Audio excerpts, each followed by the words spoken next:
मरकज़े विलायत इमाम बारगाह अल-कायम सेंटर बार्सिलोना में मजलिस बासिलसिला शहादत सरकार मूसा कासिम रदियल्लाहु तआला अन्हा का इनेकाद किया गया। मोमिनीन की कसीर तादाद ने शिरकत की।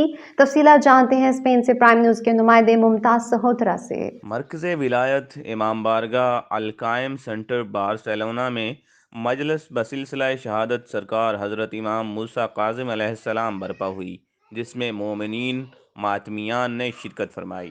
ज़ाकिरीन ने सजदा ज़िक्र पेश किया।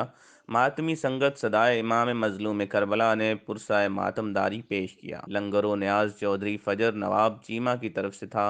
इंतज़ामी अमूर सैयद अज़हर अब्बास नकवी, सैयद सिब्तुल हसन, जवार शहबाज अख्तर और finance secretary Al-Qaim centre Barcelona Chaudhry Zubair Cheema ने अदा किए। बहुत शुक्रिया मुमताज सहोत्रा तफसीलात से आगाह कर रहे हैं।